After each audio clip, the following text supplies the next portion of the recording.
Assalamu alaikum dear students. Hope you are doing great. Well, my name is Irshad Ahmed. I'm language trainer at SSM Academy, Kufara and Kralapura. Today, I'm here with some important rules of the grammar. So basically, I'm going to teach you these one by one. बात करते हैं both English as well as Urdu language में ताकि आपके समझने के लिए आसान हो जाएगा। तो सबसे बात करते हैं कि सेंटेंस क्या चीज़ होती है। सेंटेंस क्या होता है, अगर आप थोड़ा इस पर फोकस करेंगे तो एक छोटे से कुछ कैरेक्टरिस्टिक्स है सेंटेंस के, इससे हमें पता चलेगा कि सेंटेंस क्या होता है, सेंटेंस बनाने के लिए कौन सी ऐसी चीज़ें ज़रूरी है जिससे हमारा सेंटेंस परफेक्ट बन जाएगा, जिससे हमारे पास और कोई ऑप्शन नहीं बचेगा डाउट करने का। एनीवेज, अगर हम सेंटेंस की बात करें तो सबसे पहले what is a sentence, what is a sentence. सबसे पहली बात, sentence is a group of words having complete meaning. ये ग्रुप ऑफ वर्ड्स है जिसकी मीनिंग पूरी तरह होती है, तो इससे सेंटेंस ही नहीं बनेगा, लेकिन कुछ और भी इसके साथ है। Second thing is that it must begin with a capital letter and end with a punctuation mark.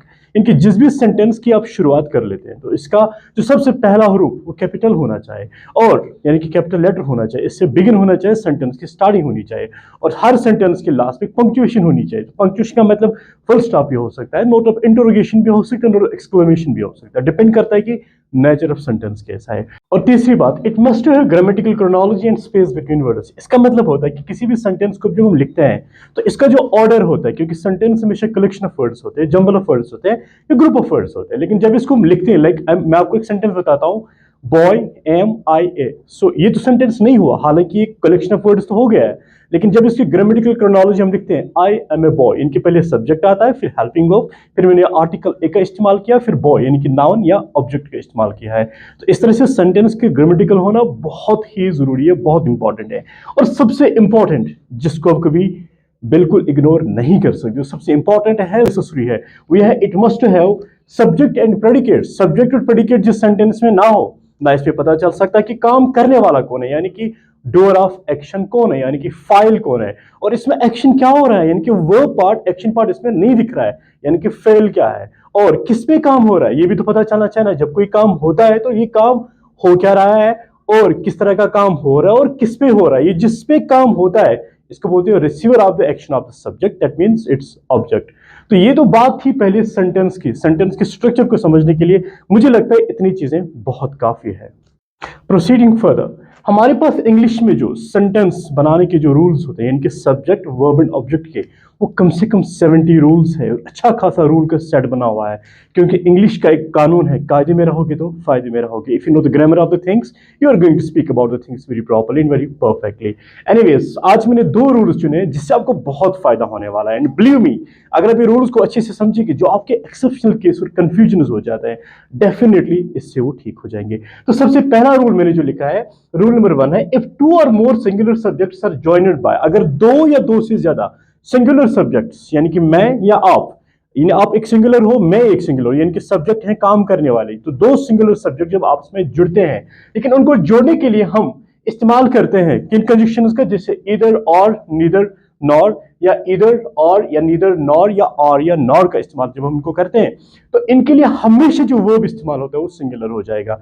आइए आपको एग्जांपल से समझाते हैं, शायद आपके कोई शक होंगे वो दूर हो जाएंगे। Example number first one is that either Sajid और माजिद आर लाइंग या इज लाइंग। आपके हिसाब से क्या होगा, साजिद एंड माजिद 2 सब्जेक्ट्स हैं, इनको जोड़ा मैंने एंड से है, तो आपके हिसाब से आर होना चाहिए था, लेकिन बिल्कुल भी नहीं, क्योंकि इससे पहले साजिद जो सब्जेक्ट है, साजिद से पहले ईदर आ गया, और माजिद जो अनदर सब्जेक्ट है उसके सामने पहले और आ गया, यानी कि मैंने ईदर और का इस्तेमाल किया है सब्जेक्ट से पहले, तो मतलब मेरे पास जो वर्ब है यहाँ पे इज और आर, तो वहां मैंने पहले रूल आपको बता दिया कि वहां पे सिंगुलर सब्जेक्ट आना चाहिए, तो either Sajid or Majid, or lying नहीं आएगा, इज लाइंग आएगा, क्योंकि सब्जेक्ट से पहले इधर और का इस्तेमाल हुआ। Similarly we have next example here, it's neither you nor he was playing. मैं कहता हूं ना आप ना वो खेल रहे थे, ठीक है ना, मैं पास्ट की बात कर रहा हूं, it's a past continuous tense.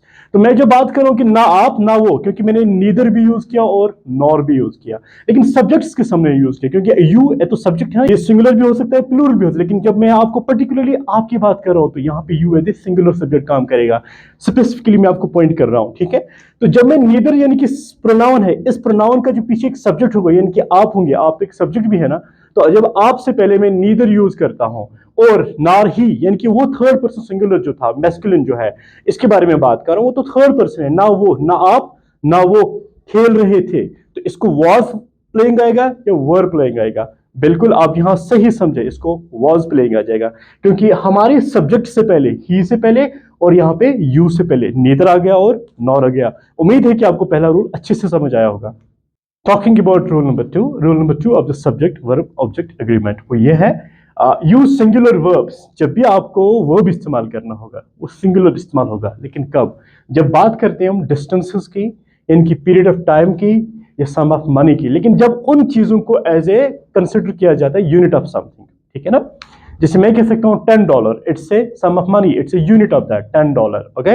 या मैं कहता हूँ 5 years, तो it's years, it's a time, right? तो टाइम के बारे में जिक्र कर रहा हूँ। तो जब भी किसी इन चीजों में से, यानी कि डिस्टेंसेस, यानी कि पीरियड ऑफ टाइम या सम ऑफ मनी को जब भी हम इस्तेमाल करते हैं इंग्लिश में, लेकिन जब इनको as a unit of time consider, यानी unit of sum unit consider करते हैं हम, उस वक्त हम क्या करते हैं, उनके लिए हमें जो हमेशा जो वर्ब इस्तेमाल होता है वो सिंगुलर होना चाहिए।